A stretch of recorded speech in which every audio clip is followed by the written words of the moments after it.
Welcome to Circle Genius Podcast Survivor Experience. This morning, there's something completely different. I up Mitch, my guest, Mitch Axelrod, recorded the video prior on Zoom because we're having problems with this platform earlier. But now I'm having issues converting the file to get it to here.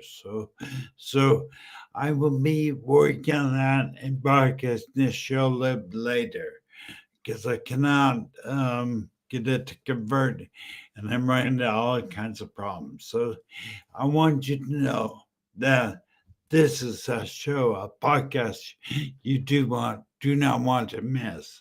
And I will try. I'll keep working on diligently and getting it to work. But it's a real challenge. Good morning, Kim. How you doing, honey? Wait till you see. I can't. I just got through recording the video, Kim, of me and Mitch Axelrod, him telling his stories about the story, and you will love it, Kim. You'll love it.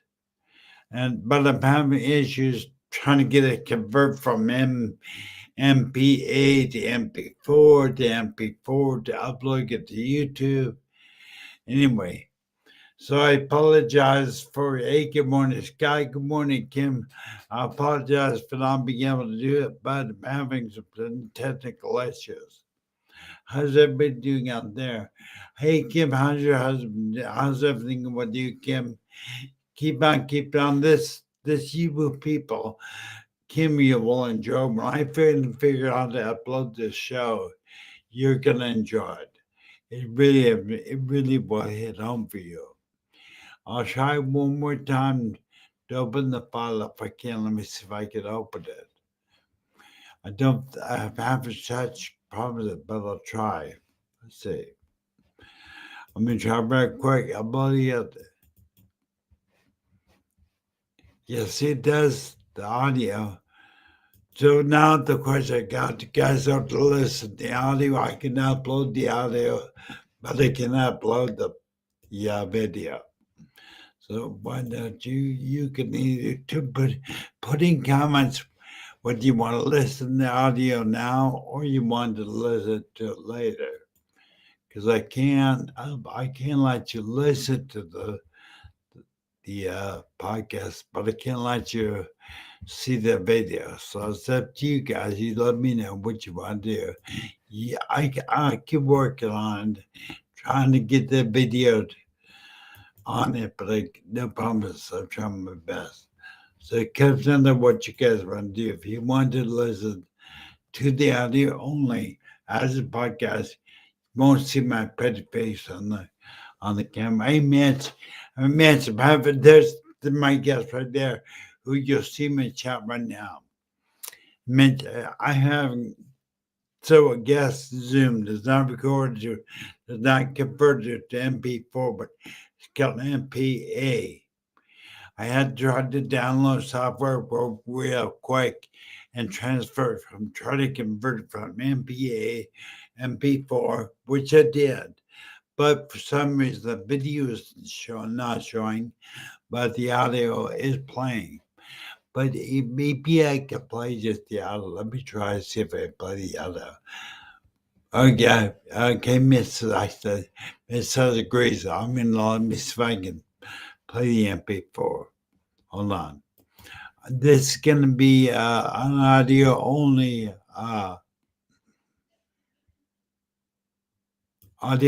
conversion. Man,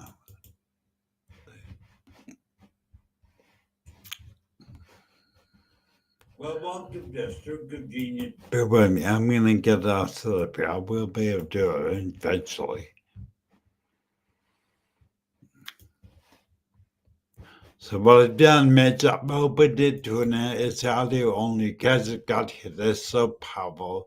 You've got to listen to it. Mitch is in the audience. He was my guest and telling his stories about the story, and it's amazing, honestly, guys. It'd be worth to sit for 30 minutes and listen to the audio only. I'll see if I can play it. Hold on. It'll take me a minute. Just bear with me just a minute because this is power, guys. This is power. There's some nuggets, gold nuggets here that you will really appreciate. Let me see if I can do this.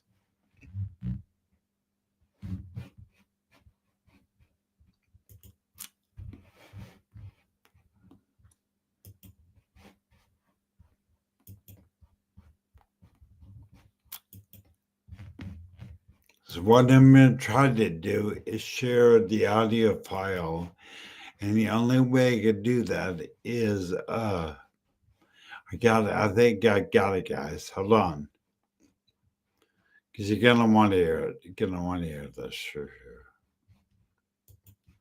I think I can do it. Let me see. Welcome to Stroke of Genius podcast.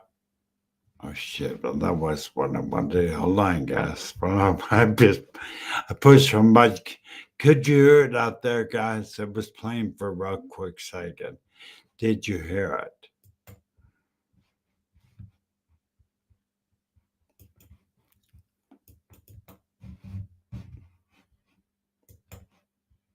I'll try it again. There we go. Well, welcome to Stroke of Genius podcast. Just play around that.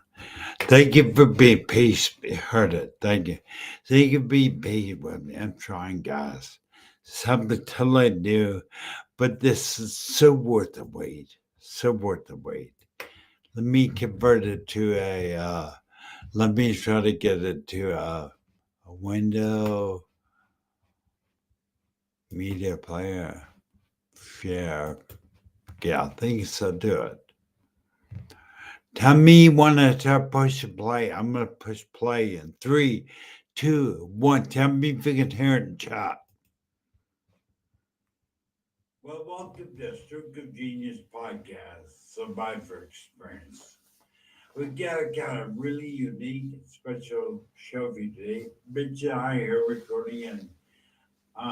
Can you hear it? Beforehand, because we're having a little bit. Kim, can you hear it? I'd like to introduce you to my guest, Mitch Axelrod. Mitch, say hello. Please introduce yourself. Hello, and thank you, Aaron, for inviting me here. This is quite an honor, and I'm excited about the conversation. That's really good. Where you from, Mitch? I was born in a little town called Brooklyn, New York. Lived there for 10 years, moved to New Jersey, spent 45 years there. And when I turned 55, I said, I got to go west, young man. I got rid of everything I owned in 45 days and moved to San Diego with 4 suitcases. And that was 13 years ago, and I've never looked back. That's pretty impressive. Now we're getting in the real story. You had a stroke. How long ago did you have a stroke, Mitch?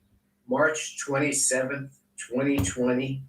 I woke up in the morning. I had a little sense of something the night before. And I'll tell you, everybody says when you get a signal, pay attention to it. And I didn't. And the next morning I woke up, felt wheezy, strange in my head. And I said, I think I'm having a stroke. I called my business partner, Sandy. I said, I think I'm having a stroke. I felt disoriented. And sure enough, boom, I fell down. She called 911, got me to the ambulance, to the hospital. I had a stroke. Next day, I found out I had a brain aneurysm. Oh. But it was unrelated to the stroke. So the stroke left me paralyzed on my right side. I couldn't talk, I couldn't walk, I couldn't move my arm, I couldn't do anything. And then they told me I had to get a brain surgery the next day to remove the aneurysm. They did that. They came in the next day and they said, we didn't get it all, we have to go back in. So in 5 days, I had a stroke that left me paralyzed and 2 brain surgeries. And then I had to go for 9 weeks to a nursing home in rehab to learn how to walk again, talk again, move my arm. And this was right at the beginning of the COVID lockdown. Oh, no. So there was so much uncertainty. You couldn't have any guests. There were no visitors. So it was an amazing ordeal. But, they say There was a great quote from Richard Bach, who wrote the book Jonathan Livingston Seagull. He said, "Bad things are not the worst things that can happen to you. Nothing is the worst thing that can happen to you." And so I look at life from the point of view that uh, something bad happened to me, but my friend said to me, "Mitch, you had a stroke of luck because the stroke revealed the brain aneurysm, which would have burst and killed me." And they just said, "What happened to Mitch? He was here one minute, he was gone the next." So to me, bad things happen, so worse things don't happen. And so I bless the stroke. Certainly, I would never want to go through it, but it really did save my life. It's so strange. I know we talked before. I don't think I ever really paid attention. I thought I had a brain aneurysm first, and then mine ruptured. Should have killed me. And then 2 weeks later, while I was in coma, I had a stroke. And unrelated to anything other than the brain aneurysm, a little microscopic blood clot left the aneurysm site, floating in cerebellum fluid or the fluid, and landed on the brain because the stroke very similar. And you're right, thankfully he didn't have brain aneurysm. I kills like she's like it. The odds of living are very minor, Yeah. very low. So can I ask you, did you know what a stroke was before? Yeah, I knew what it was, but I was healthy, I was fit, I never expected it. I eat good diet. Something happened in my body that caused the ischemic stroke. All the blood was, I guess, it was a clot. I don't know. I don't want to think about it. I move forward. I don't worry too much about the past. And I'm happy every day I wake up, I open my eyes, put my feet on the ground. It's a good day. That always struck me as just with you. You have what I call the right mindset to survive and actually thrive after a stroke. So many strokes, as I mentioned, around the world, they have a stroke and pretty much stop living. And they sink into a dark place. But the key that the reason stroke TV, I've been like stroke TV media, is I want people to realize there's a mindset that can actually empower you to find life after stroke. You've done that because you and I met on the C-suite network, and you're a businessman, entrepreneur. I'm not only a businessman, I write and I speak for a living. Huh. Two things I do for a living. I couldn't speak and I couldn't write. To this day, 3.5 years later, I really can't write and I can't type. I've written over 1,000 pieces of work. I've got 50 different training programs. I've written 3 books. And so writing, I had a connection from my brain to my fingers that was gold. And that was severed. And, at the moment, at the time, I didn't want to think about the future. I think sometimes we project out if I would have thought 3.5 years ago that I'd still not be able to type, I would have gone crazy. I would have hidden in my house. I would have never come out. I would have thought my life is over. But, I think things like a stroke set you back to give you a lesson that you either accept your situation and you move forward, or you let the situation destroy you. And I can't say how grateful I am that 4 weeks after the stroke, my leg came back. I was able to get out of the wheelchair. I thought I would be in a wheelchair forever. All right. So as you know, you go through all these mental stories of what could happen and what my life is going to be like. It is never going to be the same. And I said, I'm not going to torture myself with any of that. I'm going to follow Mr. Miyagi's advice. Wax on, wax off. Okay? Today, I just focus on today. What do I have to do today? And I had, I had 3 hours of therapy, physical therapy, speech therapy, occupational therapy, then another hour or two in my room. And then I had all this time on my hands, and I said, I have a challenge, not the stroke. It's maintaining my sense of being up here. And it's either going to destroy me or I'm going to destroy it. And I said, there's no way. Uh, I think it was, I can't remember her name, Barbara Sher or someone else said there's 5 stages of grief we go through. The first one, when something bad happens, theoretically, we go into denial. Then we go into anger. Why did it happen to me? It shouldn't happen to me. Then we go into bargaining. Like, if you just get me whole again, I'll be good. I won't ever do anything bad again. And then we go into depression. And unfortunately, and I don't know if this isn't scientific, but it rings true. And then once we get through it all, we get to acceptance. It's like, this is what it is. Now let me move forward. I think what happens is with something like this, the mass majority of people get stuck somewhere between denial and depression. I went right to acceptance. I said, okay, this is it. I'm not going to feel sorry for myself. I'm not going to feel like I'm a victim. I'm not going to get on my knees and plead to God, why did you do this to me?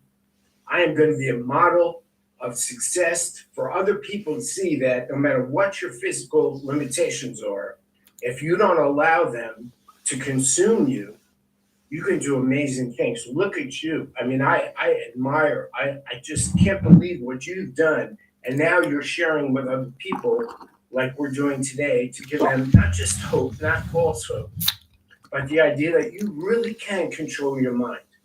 And if you don't feel like a victim, if you don't, I'll tell you a quick story. My brother, when he was in his 50s, found out he had mouth cancer. And he had an operation that literally removed his mouth, his voice box, his teeth, his nasal cavity. For the last 16 years of his life, he spoke through a machine and he ate liquids through a tube in his stomach. And I spent months with him when he go through surgeries and he was disfigured. And basically he gave the big middle finger to the world. He said, nothing is going to stop me from living. And he would walk out in public and everybody would look at him like he was from Mars. And he said, and he lived more than most people who have all their faculties. And I drew upon his strength when I said, hey, I'm not going to feel sorry for myself because that doesn't do me any good. It doesn't do the people I love any good. And I'm single, so I had to, after the 9 weeks of rehab, I had to come home and take care of myself. And so I think what happened for me was the fact that I didn't feel pity or feel like I was a victim. I had faith that little by little, and when you don't have faith in yourself, you need other people to give you faith. And so I'm paralyzed. I'm trying to move my fingers just this much. And the nurse is saying, you're doing great, doing great. I'm saying, I can't move. Okay, I'll believe you. I won't believe my lying eyes. All right. So I put my total faith in my doctors, in my therapists, in all the people. And it really taught me a lesson because I grew up, my dad was a New York City cop. And his answer to everything was, if you need to do something, you do it yourself, right? So I became very supportive of other people in my life, but I was not very supportive. This situation required me to be dependent and supported by others. And so I allowed myself to receive the care that I needed. I came up with a mantra years ago. I love and serve people, and they reward me with their money. That's how I look at business. I've been in business self-employed 45 years. I've spoken and trained 1 million people. And I always believe that if I love and serve others, they'll reward me with their money. And it was the first time in my life that I actually reversed that and said, well, if I love and serve myself, I will let others serve me because I have no choice. And it really taught me a lot about how to be supportive and supportable and balance the scales a little bit. And now I don't feel as bad asking for help, asking for assistance. So it really shifted everything about the way I look at life, things I don't take for granted. And so here I am 3.5 years later. I'm speaking. The last couple of years, I've been conducting seminars and calls, and I can't write, but I can dictate. And so I would not let it stop me. If my brother can live like he lived without being able to eat and speak and be as normal, I could not let him down. Oh, yeah. I'm almost speechless because you are the epitome of why I do what I do. Because I wish everybody, because I have a very small mindset to you, and I want everybody that's out there watching this, recording or live, really go back and then recording later, watch this part over again. Because Mitch, you just uploaded so many gold nuggets. I'm gonna try to remember. I have a memory deficit, but I'm gonna try to remember. The first one was stroke does not define who you are. How you respond does. Yeah. Right? And that's true. Really, you chose not to let it stop you, not just amaze me. And then I'm gonna, if I can, do one more. Yeah, sure. Henry Ford said, "Whether you think you can or whether you think you can't, both are correct, both are right." And you chose, you said, "I can." Did you ever go through dark times? Did you ever go through time? Oh yeah, just you just made a great.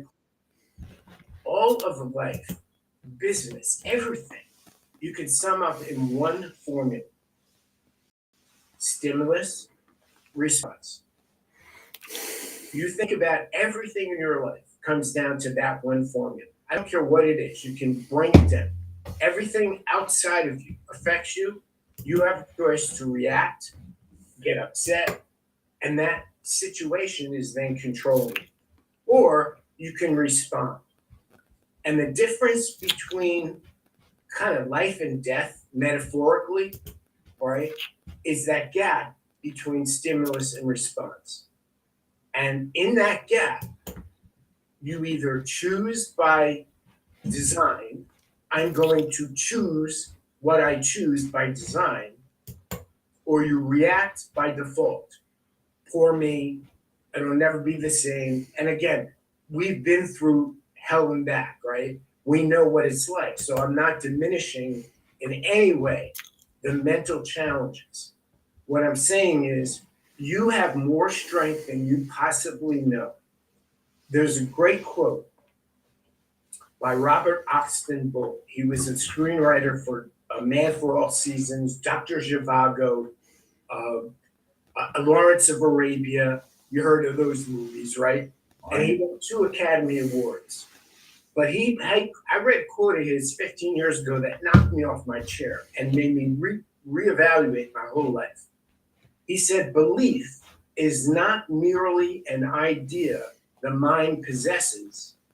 Belief is an idea that possesses the mind. Oh, right, yeah.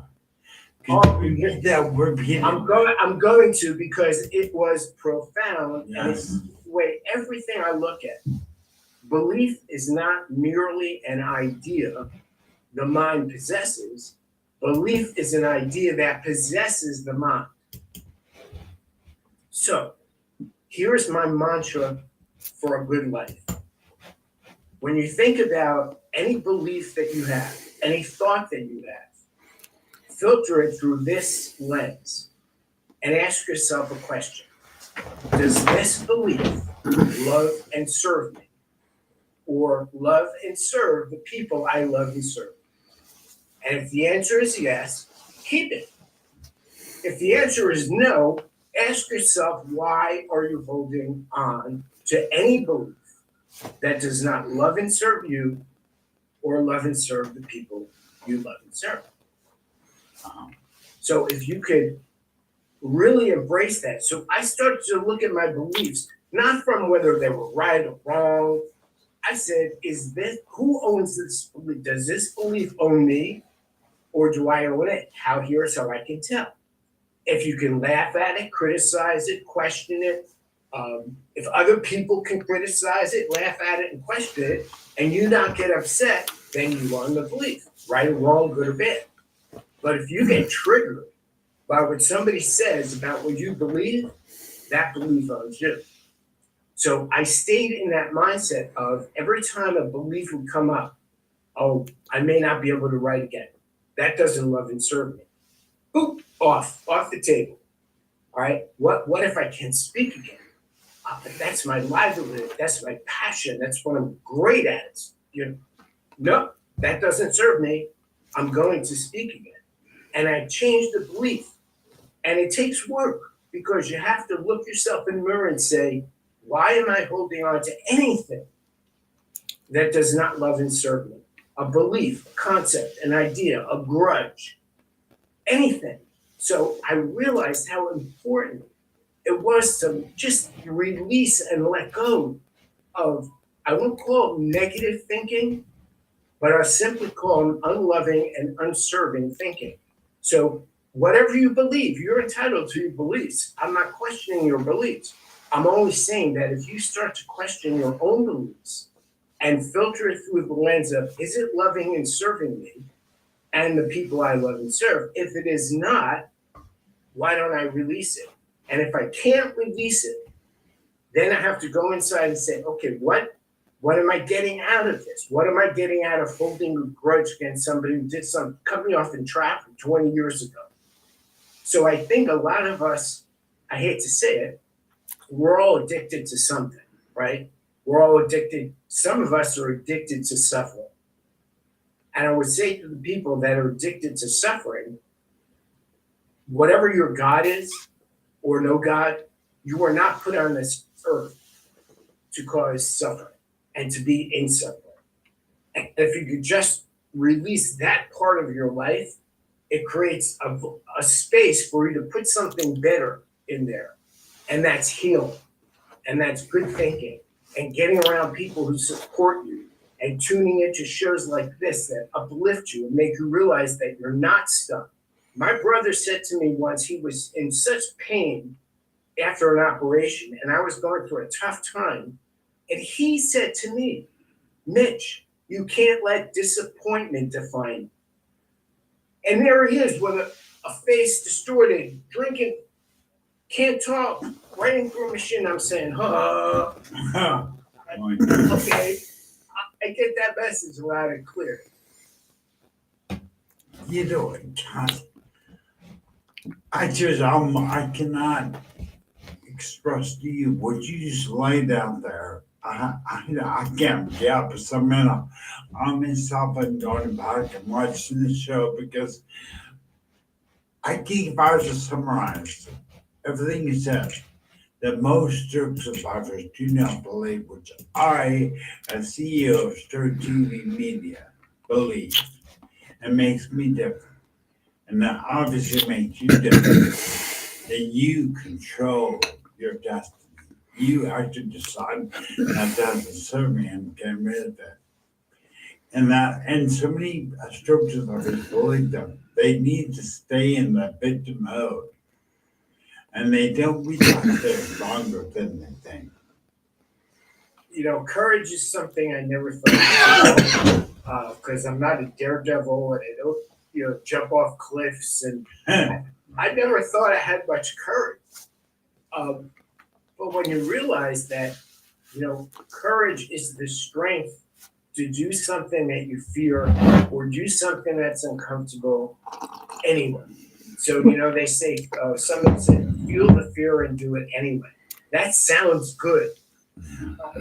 But it takes a whole lot of courage. And I really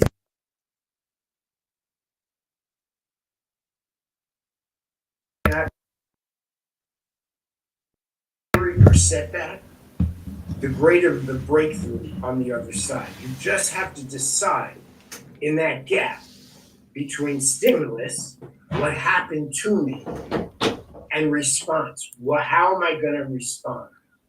And that is all of life, whether it's, a fight with your spouse or a disagree, anything.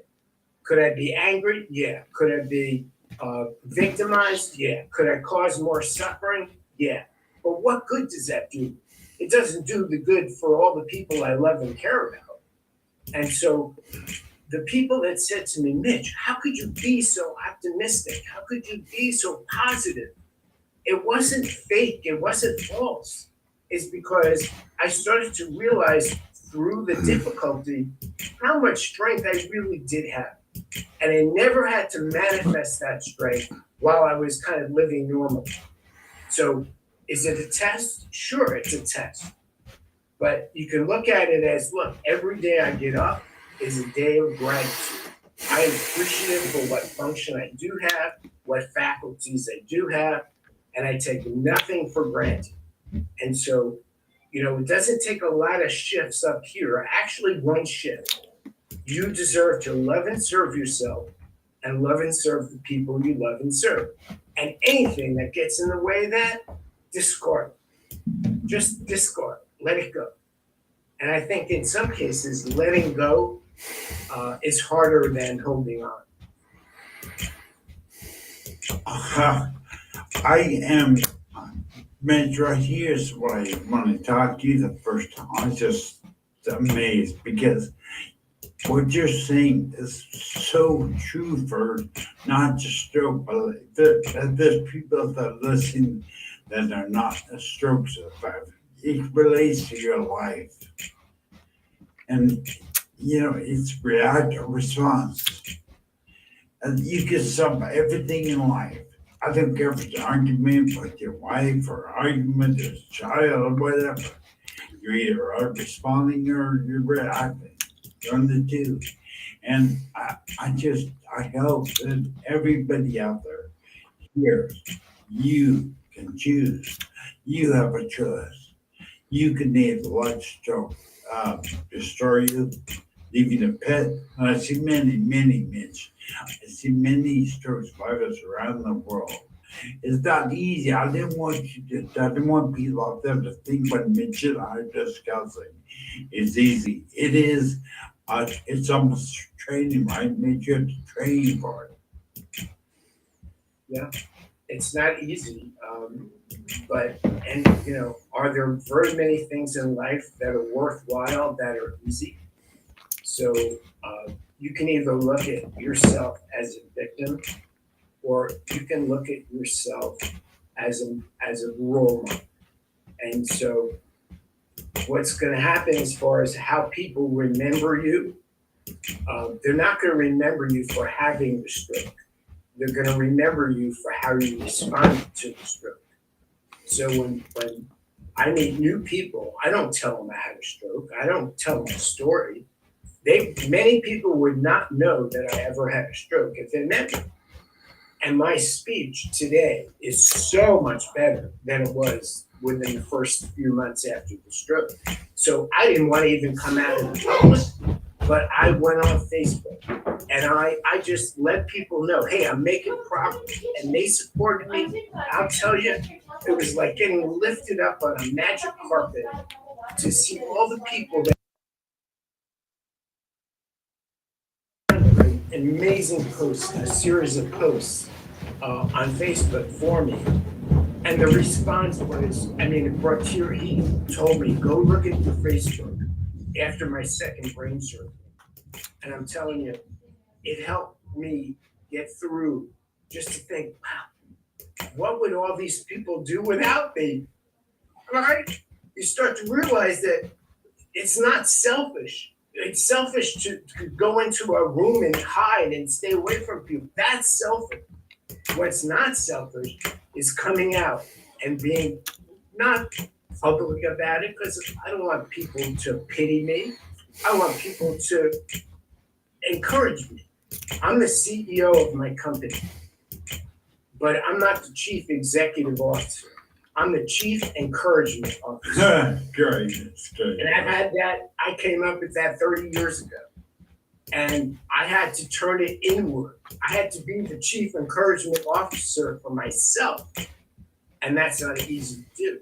But having all the people in the world that basically say, what would this world be without you? If you spent a little time realizing how many people in your life would miss you and do miss you because you're not giving it your all, you're cheating yourself and you're cheating them. So I encourage everybody who's listening to this. I know it's not easy, but good things are not easy. And what I realized, I had to make incremental progress. Not big problem. Every day, a little bit better, a little bit better, a little go, forward, stop. Never had a setback. And even if I didn't get a full day in, I didn't think because it was just a day off. All right, we're entitled to a day off. So you are right from the very get-go.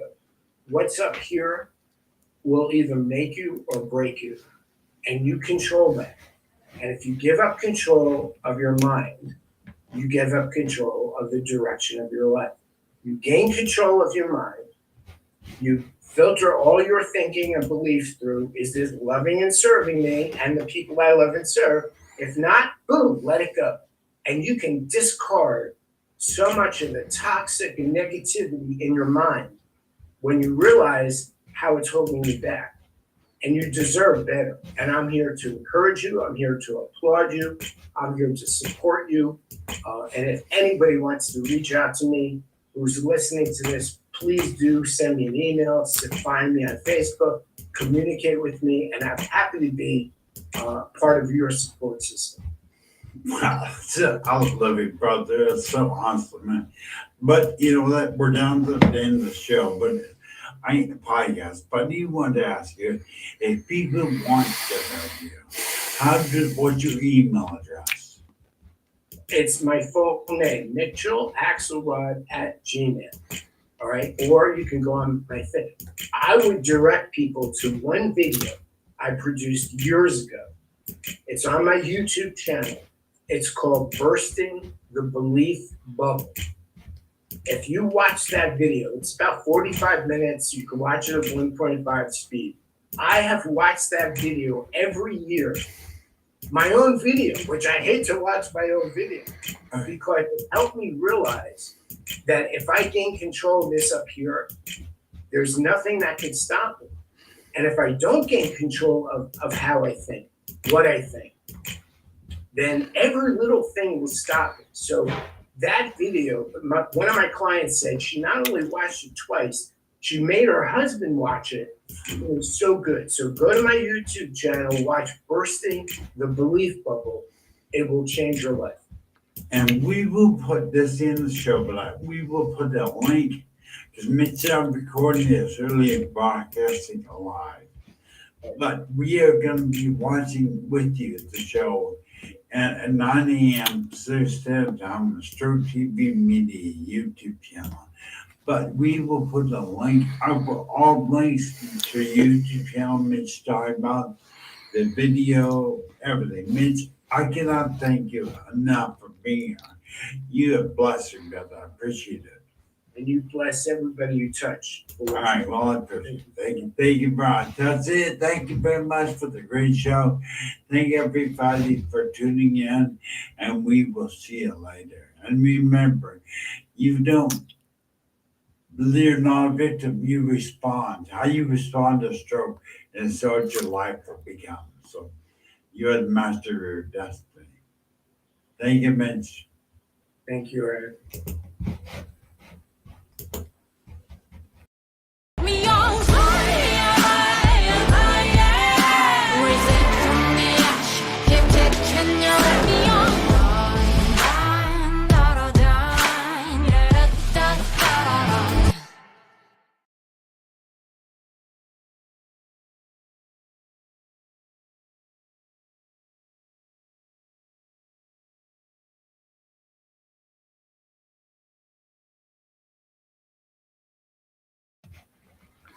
Hey, well, everybody, did you enjoy that or what? I would have to say that's probably our first no video podcast we've done, but I knew you guys would enjoy it.